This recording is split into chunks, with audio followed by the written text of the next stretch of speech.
Olá pessoal, tudo bem? Seja muito bem-vindo ao Conquiste Seus Sonhos. E hoje eu estou aqui com vocês para a gente iniciar a nossa trajetória, né, nessa disciplina que todo mundo tem muito medo. Você vai ver que é besteira, que é muito fácil, é muito simples.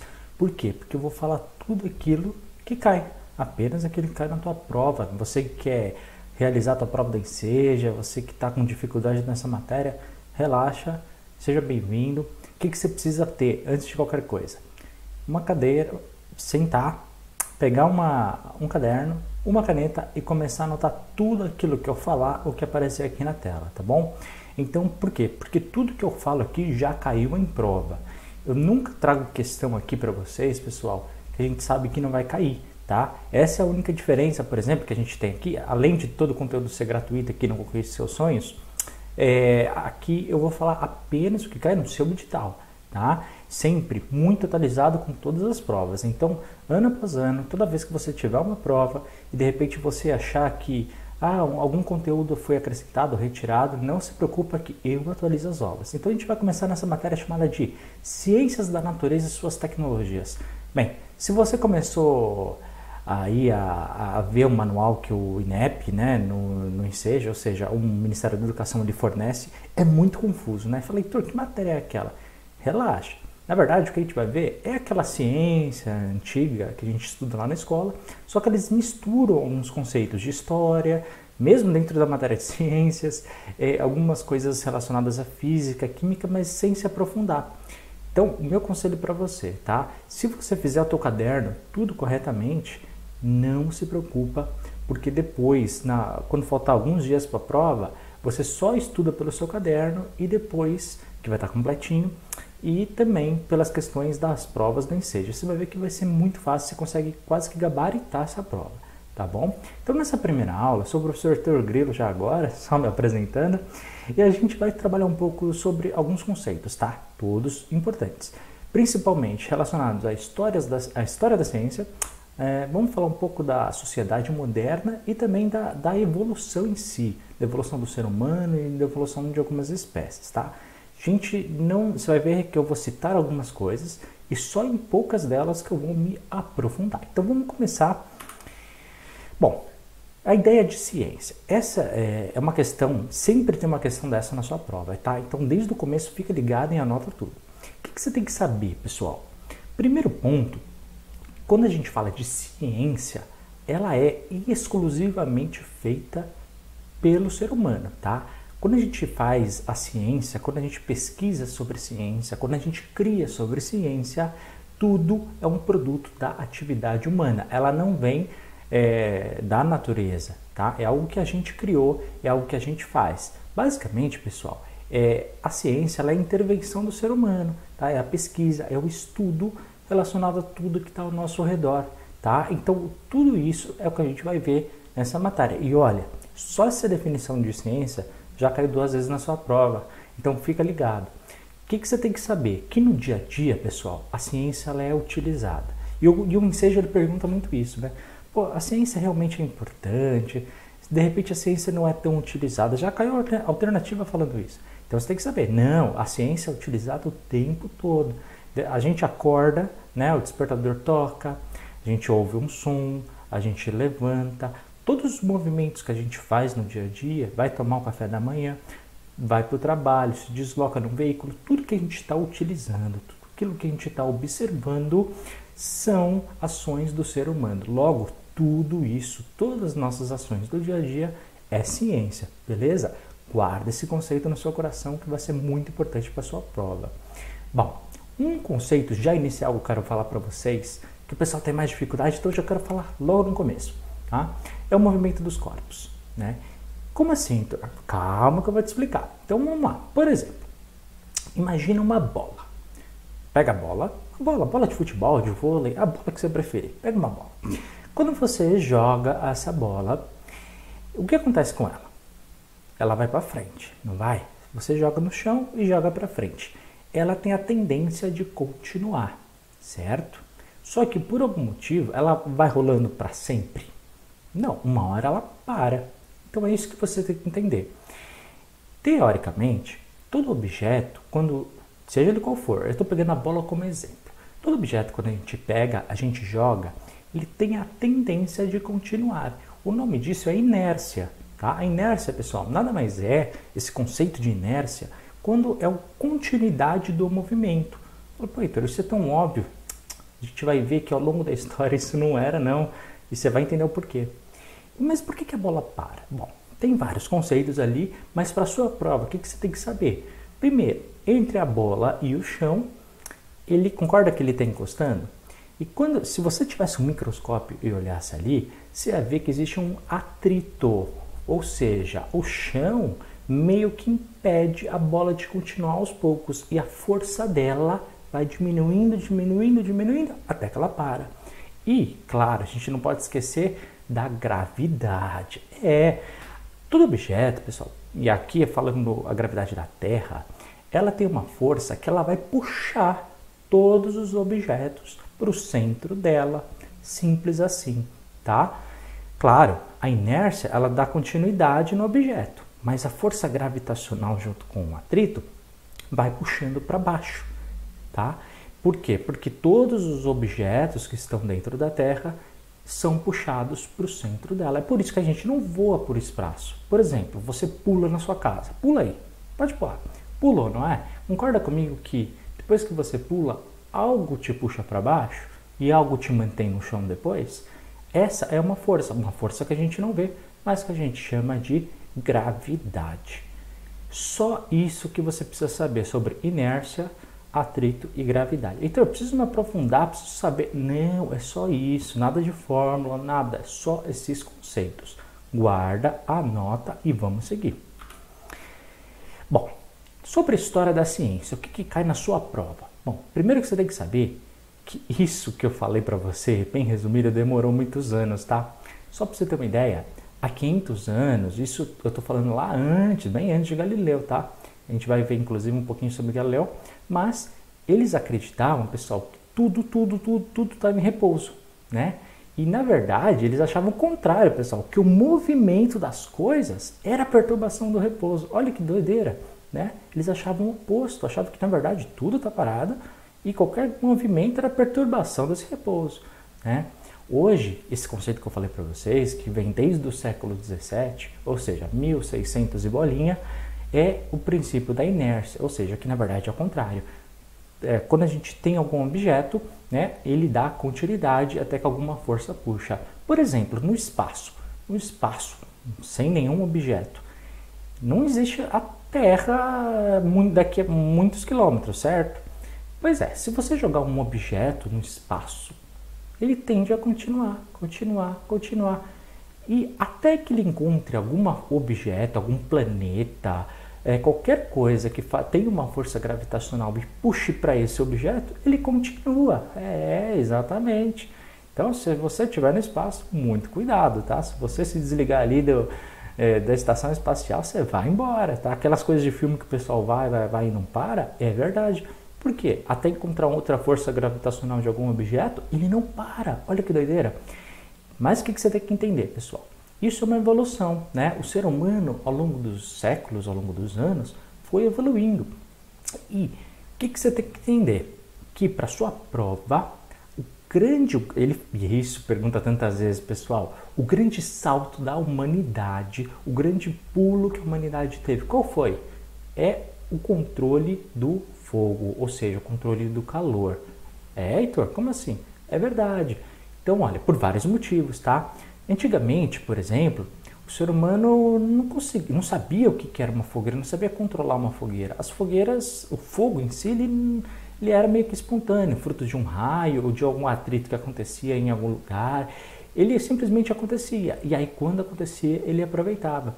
O ser humano falar, olha, quer saber, eu quero criar uma fogueira e conseguir fazer através do atrito, etc e tal, foi uma grande descoberta. Por quê? Primeiro, né, o fogo ele faz com que os animais ao redor tenham medo e se afastem. Então o ser humano já ganha um ponto positivo aí com relação às outras espécies. Tá?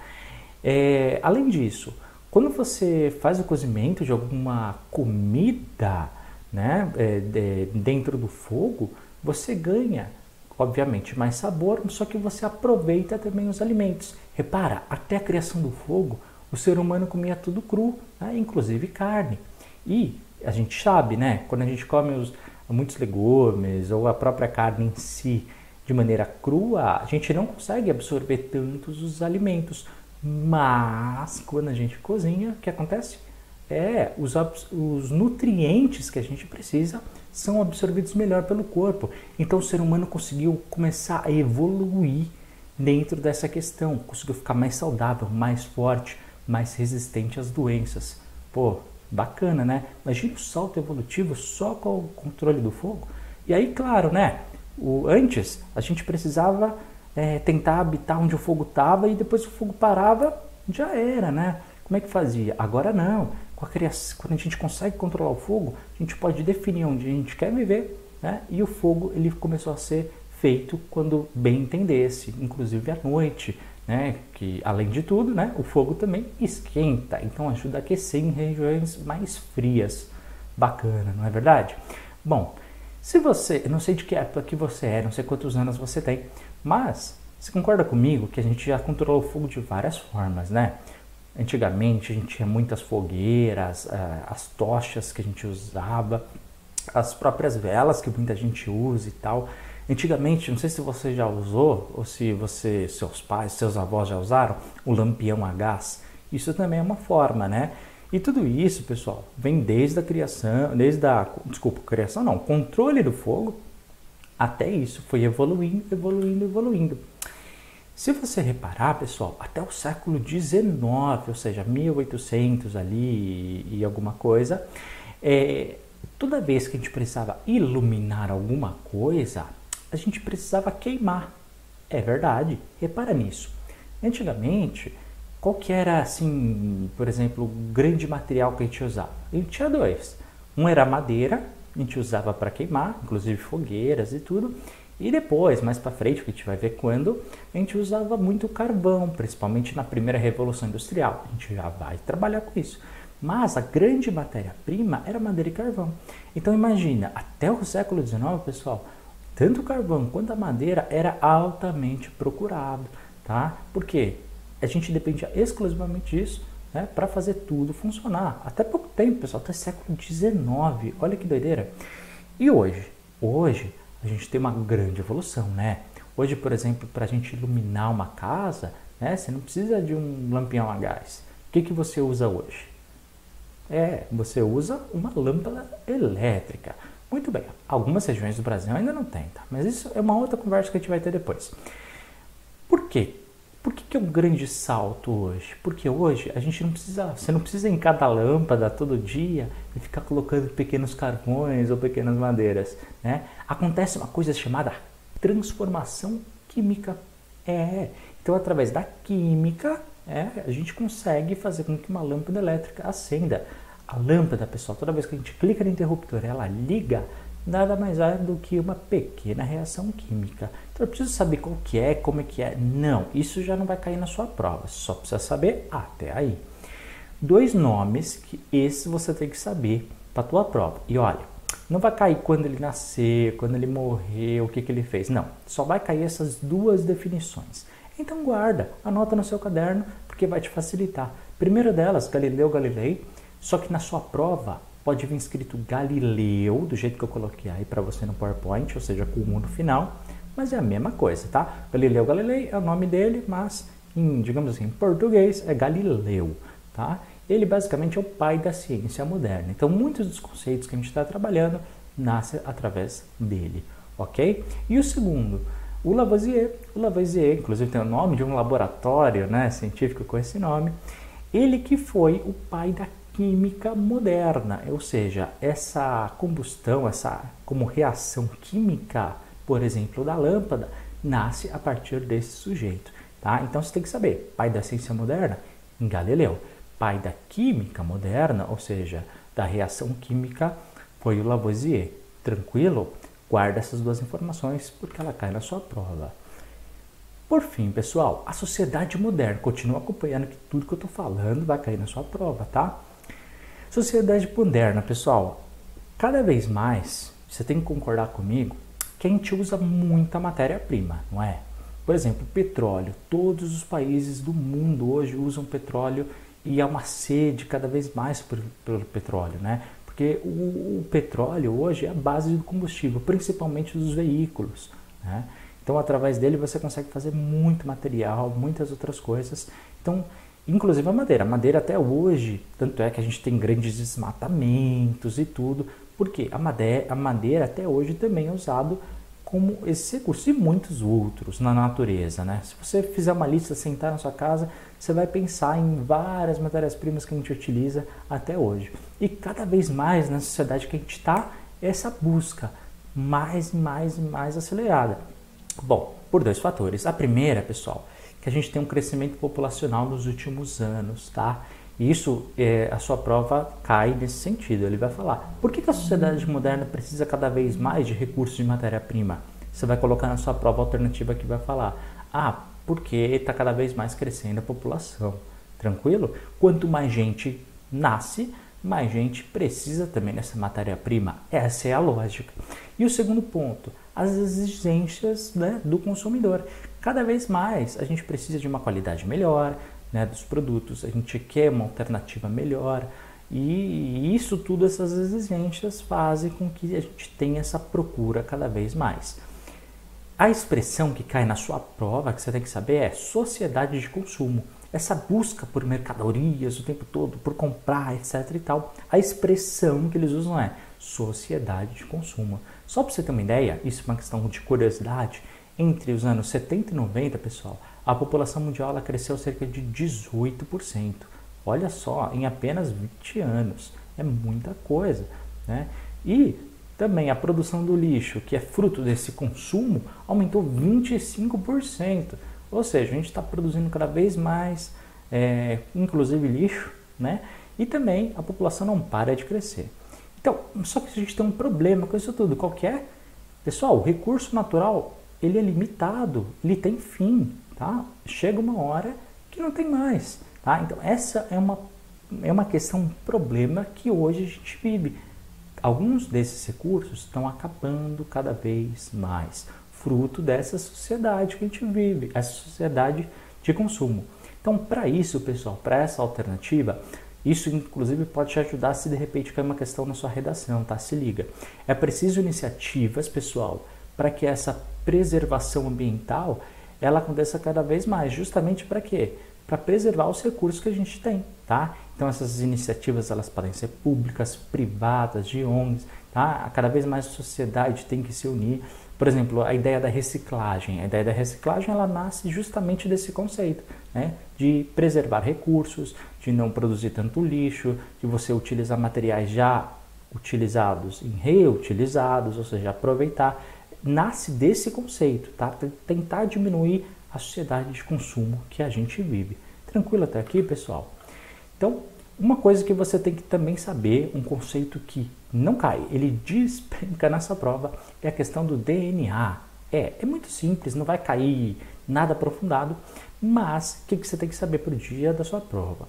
Que, basicamente, pessoal, devido a essa evolução do ser humano, eles também trabalham com essa questão do DNA, tá? Que DNA nada mais é, de maneira bem resumida, é o nosso código genético, ou seja, é o estudo dos genes que a gente tem, tá?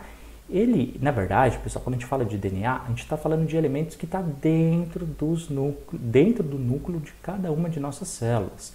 E todo ser vivo, ele tem um DNA específico. O ser humano tem um DNA específico. O macaco, ele vai ter outro. O golfinho, qualquer animal que você pensar, o mosquito, cada um tem um tipo de DNA diferente. Então, vai cair aquela... Uma vez eu estudei na escola que caíam 4 tipos. Não, esquece. Só tem que saber até aqui. Tranquilo? Porém, você tem que saber de uma coisa. Alguns conceitos a sua prova define como certo, né? De acordo com a evolução desse DNA. Primeiro, o que você tem que saber?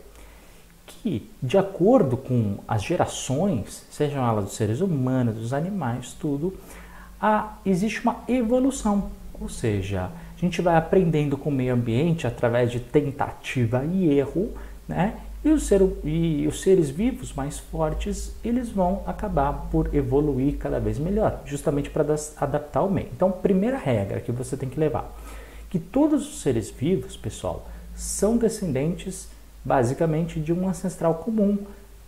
Claro, muito preventivo, mas o que a gente já tem essa noção é que o início desses seres vivos, ele nasce na Terra por volta de 3,8 bilhões de anos. E você achando que a gente vive há muito tempo? Não, muito pelo contrário. E a gente já vai ver o quanto que a gente tá? A evolução, pessoal, ela não acontece de uma hora para outra. O ser humano ele não foi de uma célula, de um elemento unicelular, de uma célula só e virou o ser humano. Não. A evolução ela acontece aos pouquinhos, ou seja, de maneira gradual, né, ao longo de geração. Então, em uma geração acontece uma adaptação, na outra geração um pouquinho mais, na outra, ok, se manteve, mas na outra já teve uma outra evolução. Então, de acordo com o meio ambiente, de acordo com o ambiente onde aquele ser vivo ele estava ao longo dos milhares de anos, ele foi evoluindo, tá? Então, o que você tem que saber? Que com o tempo, a Terra ela nasce de um único ser, mas foi gerando outros, que foram gerando mais outros, e de repente ela passou a ser habitada por inúmeras espécies. Tá? Então, as espécies elas não brotaram do nada, várias espécies ao mesmo tempo. Não, a gente foi crescendo aos poucos, e o ser humano é simplesmente mais uma delas. Tá? Então, essa evolução, pessoal, a gente chama de seleção natural. Resumindo, para facilitar para você, nada mais é do que vencem as espécies mais adaptadas ao meio. Tá? Aquelas espécies que não conseguiam se adaptar ao longo da história, elas foram morrendo. Tá? Isso sem intervenção do homem, né? Porque hoje, se você for para pensar, a gente desmata um lugar, destrói outro, e algumas espécies acabam morrendo por tabela. Mas isso é outra história. Para sua prova, 2 nomes que você tem que guardar aí no seu coração. O primeiro deles, Charles Darwin, que é o mais famosão de todos, que ele fala justamente isso que eu estou falando para vocês, tá? Que se chama Teoria da Evolução. Tem que saber isso, Heitor? Isso você tem que saber para sua prova, porque toda prova cai pelo menos uma questão disso. E também o outro é a questão do Mendel. O Mendel ele foi o primeiro geneticista, ou seja, que avaliou a questão dos genes e do DNA. Então você tem que cair, se cair na sua prova, é mais difícil que caia ele, mas você tem que saber. Gregor Mendel, ok, primeiro geneticista. Grava isso, guarda no seu coração e vamos para frente. Por fim, pessoal, para encerrar, voar. Voar sempre foi o sonho do homem, né? Pode parecer agora muito simples, a gente olha, tem todo dia milhares de aviões voando para lá e para cá e tudo parece muito fácil. Mas nem sempre foi assim, tá? A gente voa, na verdade, dentro de aviões até pouco tempo atrás. E até pouco tempo, muita gente, inclusive, tentava fazer com que o homem em si, de alguma forma, aprendesse a voar. E o homem, o que acontecia? Ele sempre olhava para quem voa, né? Ou seja, para os animais que voam, e via que tinha algo em comum, que era o quê? As asas. Então, durante muitos anos, a gente tentou construir objetos e tal, com asas para tentar voar, e nunca conseguia. Você tem milhares, inclusive, de vídeos no começo. Se você procurar no YouTube, você vai ver no começo da aviação objetos individuais que o ser humano criava.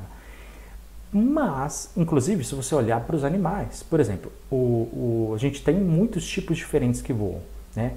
O ser humano é um mamífero, mas você tem um outro que voa. Qual que é? O morcego. Você tem, por exemplo, muitos insetos que voam. Um besouro, um mosquito, um pernilongo, né? Se você olhar para as aves, nossa, aí tem milhões, né? O condor, a águia, o beija-flor. Você tem vários exemplos que você sabe de animais que voam. E todos eles têm em comum que é alguma asa. Então a gente sempre acreditou, por muito tempo, que a asa era uma questão fundamental, né, para voar. Porém, com o estudo da física, e isso cai na sua prova, tenho certeza, isso a questão pode fazer a diferença da sua aprovação, então fique esperto. A gente aprendeu o seguinte, que não é bem a asa que faz voar. O que faz algo voar, na verdade, é uma coisa chamada deslocamento de ar. Então, o que é isso? É simples demais. É o estudo da aerodinâmica, ou seja, se a gente observar de pertinho o vento numa asa qualquer, imagina uma asa de avião, o que acontece? Quando o avião está andando muito rápido no ar e ele atravessa aquela camada de ar, concorda comigo? O ar que está passando de acordo com o formato que a asa é feita, ele faz com que o ar ele vai por baixo da asa do avião. E tudo que está por baixo, uma hora ele sobe. Então esse ar que está embaixo da asa do avião levanta e faz o avião subir. Então esse movimento, essa força de reação que empurra o ar para cima, também empurra o avião. Quanto mais rápido o avião vai, mais rápido ele é puxado para cima. E essa descoberta, que parece simples, demorou muito tempo, pessoal. E hoje, claro, a gente tem vários exemplos de através dessa descoberta que a gente conseguiu. O avião é um deles, claro, mas a gente tem os foguetes, a gente tem os balões, claro, cada um voa de uma forma específica, mas o que você tem que saber para sua prova?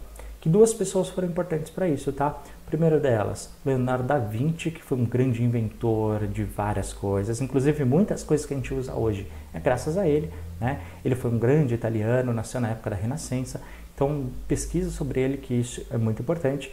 E claro, né, o Isaac Newton. O Newton, pessoal, foi o físico mais importante, um dos top 3, digamos assim, até hoje, tá? E ele que começou com os estudos de leis da mecânica clássica, tá? Que é isso que a gente está falando agora. Pessoal, essa é a nossa matéria da primeira aula, espero que vocês tenham gostado bastante. Tudo isso que eu falei são questões muito relevantes, mas olha, para continuidade aqui do projeto, não esquece de se inscrever no nosso canal, curte esse vídeo, compartilha, comenta aqui embaixo, porque ajuda muito, muito, muito. Obrigado por ter assistido, tá? Lembrando, se a gente chegar com esse vídeo a 50 curtidas e 50 comentários, o que eu vou fazer? Eu vou escolher a melhor pergunta aqui embaixo nos comentários, eu vou dar uma aula particular para você, de graça, por pelo menos 1 hora. Legal, não é? Então, é isso. Obrigado por ter assistido, a gente se vê na nossa próxima aula de ciências. Forte abraço e até mais. Tchau, tchau.